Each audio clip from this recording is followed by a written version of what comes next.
Pemirsa, Menteri Koordinator Kemaritiman dan Investasi Luhut Binsar Panjaitan buka-bukaan soal alasan Kepala dan Wakil Kepala Otorita Ibu Kota Nusantara atau IKN mundur dari jabatannya. Luhut mengungkit sejumlah target yang tidak mampu dicapai lebih cepat. Di sisi lain, Presiden Jokowi menyebut alasan pribadi di balik mundurnya Kepala Otorita IKN. Kayak ini tidak ada masalah. Yang masalah yang jadi kanunya pimpinannya. Jadi kalau orang melihat tidak ada investasi, pembangunan semua jalan. Ya ada yang lambat sana sini ya biasalah. Tidak ada isu.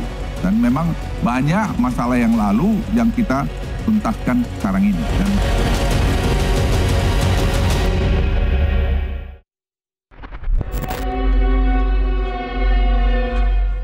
Teka-teki alasan dibalik mundurnya Kepala dan Wakil Kepala Otorita IKN, Bambang Susantono dan Doni Rahayu akhirnya terkuak. Ialah Menko Kemaritiman dan Investasi Luhut Binsar Panjaitan yang belak-belakan dan mengaku kesal dengan pimpinan Otorita IKN Nusantara. Pasalnya, Kepala Otorita IKN yang sudah dibekali aturan yang mendukung kewenangannya enggan cepat ambil keputusan. Kinerja Kepala Otorita IKN itu dianggap berdampak terhadap progres pembangunan IKN. Saat rapat bersama Badan Anggaran DPR RI, Luhut menegaskan tak ada masalah dengan IKN. Permasalahan justru ada di pimpinannya. Penunjukan Menteri PUPR Basuki Hadimulyono menjadi PLT Kepala Otorita IKN dianggap Luhut sebagai langkah yang tepat.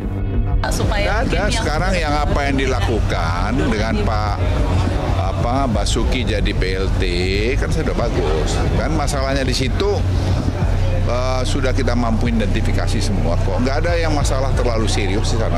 Pak Luhut, tapi sebaiknya Pak Basuki tetap jadi pengganti untuk Pak Basuki tetap jadi kepala WKN-nya apa nanti? Dia PLT aja sambil nanti cari anunya. Ya. Berarti lebih baik di waktunya periode Pak Jokowi atau nanti setelah Pak Prabowo aja yang milih kepala DPD? Tahu tanya dua presiden itu aja. Kepala Otorita IKN yang Bapak bilang tidak becus ataupun? Nggak pernah saya bilang nggak becus. Ya. Tidak bisa mengambil keputusan Pak terkait permasalahan. Ya udahlah, sudah saya ngomong kan cukup sekali kan. Sementara itu, Presiden Joko Widodo akhirnya buka suara, merespons alasan pengunduran diri Bambang Susantono dan Doni Rahayu sebagai Kepala dan Wakil Kepala Otorita IKN. Presiden menyebut alasan pribadi dibalik pengunduran diri kedua pimpinan Otorita IKN. Kepala negara juga telah memberikan tugas baru kepada Bambang Susantono sebagai utusan khusus untuk kerjasama internasional percepatan pembangunan IKN. Ditanyakan ke Pak Bambang dan Pak Doni. Dampak ke investornya gimana? Alasan pribadi. Dan nanti untuk Pak Bambang Susantono juga akan kita berikan penugasan baru sebagai utusan khusus untuk kerjasama internasional dalam rangka mempercepat pembangunan IKN.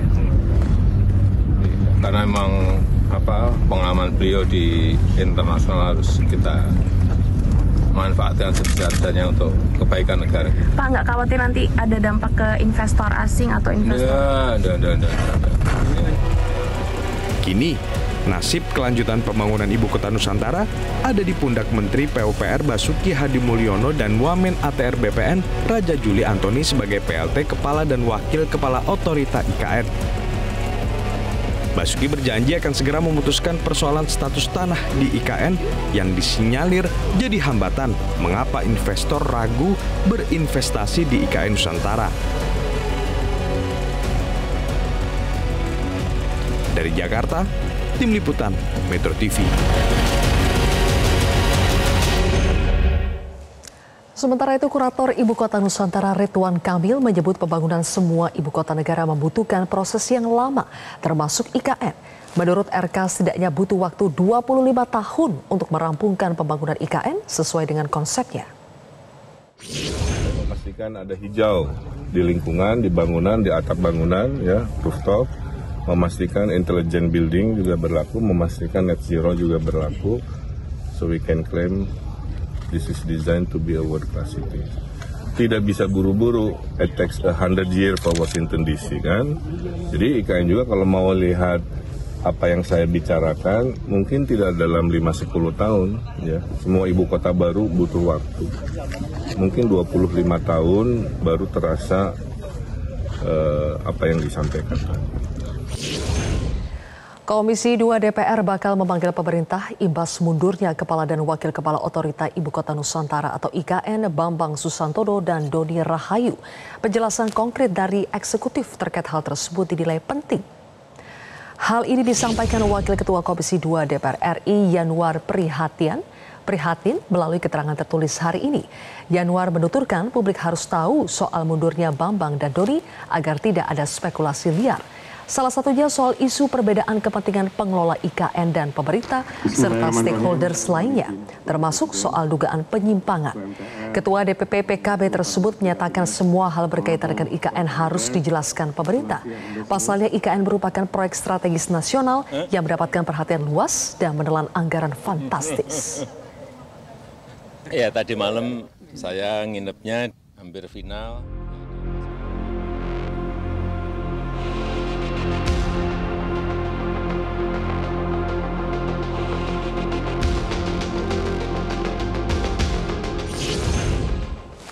Pemirsa, Menko Luhut memastikan tidak ada masalah dengan IKN, namun yang bermasalah justru adalah pimpinannya. Luhut menanggapi isu mundurnya Kepala dan Wakil Kepala Otorita IKN dari jabatan 2 bulan sebelum pelaksanaan upacara 17 Agustus di IKN. Jika benar ada masalah dalam kepemimpinan, mengapa pemerintah tidak langsung mencopot Bambang Susantono dan Doni Rahayu dari jabatannya, melainkan menunggu hingga keduanya mengundurkan diri? Kami akan membahasnya bersama dengan tenaga ahli utama KSP, Ali Mohtar Ngabalin. Selamat sore, Bang Ali. Selamat sore, Mbak Silvi. Baik, Bang Ali, ada masalah kepemimpinan yang disebut oleh Pak Luhut. Kepemimpinan yang seperti apa maksudnya, Bang Ali? Ya, pertama terima kasih ya. Di Metro juga sudah pernah saya menjelaskan terkait dengan pengunduran diri Pak Bambang dan Mas Doni. Kalau di pembangunan otorita IKN itu kan bagi kepala dan wakil sesungguhnya adalah lebih kepada aspek manajerial dan kemampuan leadership. Kita tahu bahwa tahap pertama ini sudah 80%, ya, kemajuan yang luar biasa, 80 mau menuju ke 90 sampai dengan 100% untuk tahap pertama. Artinya apa? Diukur dari kemampuan manajerialnya yang bisa mengorkestrasi semua perangkat-perangkat yang ada dalam otoritanya. Kemudian yang kedua adalah kemampuan leadership dalam mengkrit semua apa yang menjadi tujuan utama dari pembangunan otorita IKN itu. Maka itu ada tahapan kedua, tahap 3 dan tahap 4. Jadi kalau dilihat dari posisi ini, ya saya kira ada satu kemajuan luar biasa yang telah dilakukan oleh Pak Bambang dan Mas Doni. Jadi masalah leadership begitu, apa itu, Bang Ali? Yang dikatakan masalah oleh Pak Luhut, sebetulnya masalah manajerial, masalah leadership yang seperti apa yang dikatakan bermasalah? Iya, kalau Bapak Jenderal Luhut Binsar Panjaitan ini kan kita tahu, ya orang-orang seberang seperti Bapak Luhut dengan punya latar belakang sebagai Jenderal Kopassus. Jadi memang kalau dilihat boleh banyak orang bisa memberikan penilaian yang berbeda-beda, tetapi jauh pengalaman dan pengetahuan kami bersama-sama ikut Bapak Luhut itu kita tahu bahwa orangnya sangat cepat dalam mengambil tindakan-tindakan atau tugas-tugas kerja yang diperintahkan oleh Bapak Presiden Joko Widodo. Jadi sepanjang sepengetahuan saya mengenal Bapak Luhut, ya Pak Luhut baik di Menko pada waktu itu menjadi kepala KSP dan lain-lain sebagainya, memang sangat cepat dan latar belakang tentara itu sangat berpengaruh terhadap kemampuan kita tahu cara kerja Pak Luhut, tapi yang saya tanyakan adalah ada masalah apa di Pak Bambang dan juga Mas Doni dalam kepemimpinan mereka sebagai kepala dan wakil kepala otorita? Iya, dari awal memang dalam surat yang diajukan pengunduran diri kepada Presiden itu sama sekali tidak ada alasan yang dituliskan untuk menyampaikan kepada Presiden terkait dengan pengunduran diri Pak Bambang. Jadi memang sulit bagi kita untuk menjelaskan apa yang menjadi alasan sehingga beliau bisa menyatakan Bang Ali, mengundurkan Pak diri. Luhut menyiratkan kepala dan wakil kepala otorita IKN yang lama itu tidak berani mengambil keputusan padahal sudah ada kewenangannya. Keputusan apa misalnya Bang Ali? Oh, ada dua hal ya. Pertama, kita tahu bahwa ada 2.000 hektar lebih tanah yang memang menjadi 3 opsi penting seperti yang tertuang dalam undang-undang itu, umpama seperti apa ya? Kalau apakah tanah-tanah yang ada di IKN itu dalam posisi sebagai investor, apakah dia menyewa itu tanah, apakah dia beli dan menjadi milik pertama, milik bagi mereka, ataukah lokasi dan tanah-tanah itu menjadi kerjasama pemerintah dengan badan usaha. Itu poin yang pertama. Yang kedua adalah memang urusan yang sangat terpenting menjadi penekanan pada waktu Bapak Basuki dan Pak Raja Juli diangkat dan ditunjuk oleh Bapak Presiden itu 2 perkara penting. Satu diantaranya menyangkut investor. Jadi investasi dalam dan luar negeri. Karena itulah maka ketika Bapak Presiden mengangkat dan memberikan tugas kewenangan kepada Mas Bambang dengan satu komitmen untuk terus memberikan dukungan penuh kepada percepatan pembangunan IKN, tugasnya adalah untuk dan atas nama negara, untuk dan atas nama Presiden dan pemerintah melakukan komunikasi internasional terkait dengan percepatan. Kami punya pernyataan dari Menteri PUPR Basuki Hadi Mulyono soal pembebasan lahan seluas 2.000 hektar yang Bang Ali sebutkan tadi. Coba kita simak dulu bersama pernyataan dari Menteri PUPR berikut ini. Pak Presiden tentang 2.086 hektar lahan itu sebenarnya sudah ada sudah pernah dilakukan sebelumnya di proyek lain dengan PDSK Plus. Tapi itu harus kita laksanakan segera. Arahnya Pak Presiden selesaikan dengan sebaik-baiknya. Kalau bisa diselesaikan dengan tetap di situ pembangunan kalau enggak IKN yang akan ngalah. Bang Ali, apakah terkait dengan sengketa lahan IKN ini yang disebut oleh Pak Luhut tidak mampu atau tidak berani diputuskan oleh kepala dan wakil kepala otorita IKN?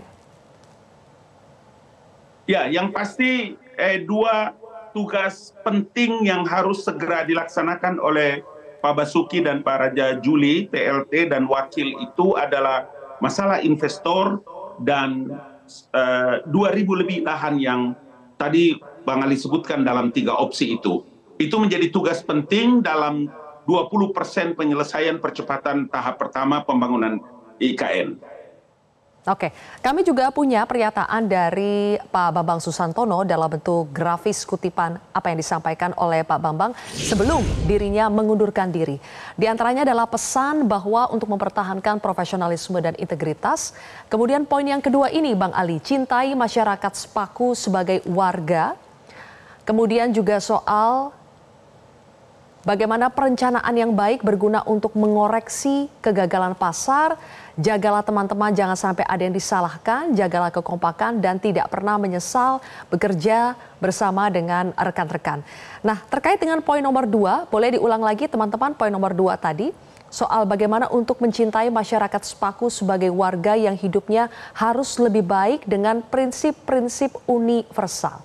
Apakah memang ada kendala dalam pembebasan lahan yang terkait dengan memenuhi kepentingan IKN dan di sisi lain adalah memenuhi kepentingan dan memberikan keadilan buat masyarakat di sana, Bang Ali? Ya, jadi begini, di beberapa kesempatan saya juga menyampaikan bahwa untuk hak-hak atas tanah kepemilikan masyarakat kami bukan cuma sekali 2 kali, bukan juga hanya berkomentar dari Istana Negara, tetapi saya memimpin langsung tim untuk datang ke lokasi IKN untuk beberapa kali. Memang itu pesan Presiden agar masyarakat betul-betul jangan sampai dirugikan, hadapi dan datangi masyarakat, bicara dan menyelesaikan dengan hati. Itu pesan Presiden sejak awal itu, sejak belum ada satu pergerakan apapun. Kami dari Kantor Staf Presiden Republik Indonesia, Bapak Jenderal Muldoko memerintahkan kami atas arahan dan petunjuk dari Bapak Presiden. Kami melakukan itu dan alhamdulillah bisa menyelesaikan satu persatu dengan baik, termasuk mereka yang datang ke kantor staf Presiden. Dan saya kira apa yang disampaikan oleh Pak Bambang itu adalah pesan normatif dan memang harus dilakukan. Tidak boleh tidak. Sebagai seorang pemimpin, sebagai seorang yang memiliki kemampuan leadership dan manajerial yang bagus, itu pesan kembali harus lagi, disampaikan. Bang Ali, kalau misalnya memang betul ada masalah dalam kepemimpinan Pak Bambang dan juga Mas Doni tadi, kenapa pemerintah atau dalam hal ini Istana Presiden tidak langsung mencopot atau mengevaluasi Pak Bambang dan juga Mas Doni dari jabatannya? Kenapa mereka harus mundur duluan baru kemudian ada pernyataan bahwa mereka bermasalah dalam kepemimpinan? Oh, undang-undang otorita IKN itu agak berbeda dengan yang lain karena pemerintah atau presiden harus melakukan koordinasi dengan Dewan Perwakilan Rakyat Republik Indonesia. Itu perkaranya, Mbak. Jadi umpama seperti sekarang PLT, pada waktu presiden mau menunjukkan siapa yang harus menjadi kepala otorita dan wakil otorita definitif, itu harus berkonsultasi dengan Dewan Perwakilan Rakyat Republik Indonesia. Itu bunyi undang-undangnya, bunyi regulasinya. Oke. Jadi kalau umpama Komisi 2 untuk nanti mengundang pemerintah untuk meminta klarifikasi penjelasan, saya kira iya. Pengalaman berkali-kali juga kita di Dewan Perwakilan Rakyat dahulu seperti itu. Jadi saya kira normal saja, biasa saja. Yang pasti bahwa penunjukan Pak Basuki dan Raja Juli ini adalah dua orang yang memiliki kompetensi yang luar biasa untuk mempercepat pembangunan IKN. Baik, kalau begitu pernyataan Pak Luhut di DPR tadi itu sebetulnya bisa memperkeruh suasana nggak sih Bang Ali? Kalau Presiden kan cukup normatif menyampaikan bahwa memang kalau soal alasan mengundurkan diri tanyakan saja langsung ke Pak Bambang yang disebut sebagai alasan pribadi. Tapi dari Pak Luhut justru kita mendengar bahwa ada masalah dalam kepemimpinan mereka. Apakah pernyataan ini justru bisa memperkeruh suasana? Iya, makanya tadi dari awal Abang sudah menyebutkan itu, Silvi, kan? Kalau watak dan pendirian prinsip jiwanya Pak Jenderal Luhut kan kita tahu, Kopassus, dia lulusan terbaik dan semua tugas-tugas yang diberikan oleh Presiden Joko Widodo tidak pernah lambat dan tidak pernah ada yang tidak selesai. Seluruhnya selesai dengan cepat, dengan regulasi yang ada. Jadi memang agak gemes gitu kalau Pak Luhut ditanya, ya begitulah penjelasannya. Tapi kan penjelasan yang mesti kami sampaikan juga itu kan ada beberapa tahapan. Tapi kalau penjelasan Pak Luhut ya begitu. Itu yang saya bilang tadi dari awal. Orang-orang seberang itu kalau diberikan kepercayaan langsung tempur, penyelesaian, lapor sama komandan. Selesai itu barang kalau di tangan Pak Luhut. Yang jelas mundurnya kepala dan wakil kepala otorita IKN hanya 2 bulan sebelum pelaksanaan upacara 17 Agustus di IKN, ini kan menimbulkan banyak spekulasi negatif dan bisa juga memberikan sentimen negatif ke calon investor. Nah, bagaimana pemerintah meyakinkan calon investor kalau proyek IKN baik-baik saja meskipun 2 pimpinan utamanya mengundurkan diri? Ya, jadi begini, ada 2 hal. Hal yang pertama, jangan lupa bahwa ketika pengunduran diri itu disetujui oleh Bapak Presiden, Mas Bambang itu diberikan satu tugas kewenangan yang luar biasa, jauh lebih berat, full power. Bayangkan loh, untuk dan atas nama pemerintah, untuk dan atas nama negara. Untuk melakukan apa? Tugas-tugas negosiasi internasional untuk mempercepat pembangunan IKN dengan pengalaman dan pengetahuan, experience yang dimiliki oleh Mas Bambang itu dalam dunia internasional. Jadi apalagi kalau bekas kepala otorita IKN yang bicara di luar negeri. Yang kedua, salah satu yang dipastikan untuk mempercepat, 2 bulan itu bagi kerja bukan waktu yang singkat, itu waktu yang lama. Jadi umpama seperti kemarin, Presiden datang ke IKN kemudian melakukan groundbreaking untuk ke-6. Untuk apa itu? Menyiapkan para investor yang sudah ada dalam negeri maupun yang luar negeri. Jadi sama sekali tidak ada yang perlu kita khawatirkan, sama sekali tidak ada yang perlu kita bimbangkan terkait dengan pengunduran diri pimpinan otorita IKN ini. Baik, kalau begitu terima kasih atas waktunya Bang Ali Mohtar Ngabalin, tenaga ahli utama KSP, telah bergabung bersama kami di Prime Time News hari ini. Jelajahi cara baru mendapatkan informasi. Download Metro TV Extend sekarang.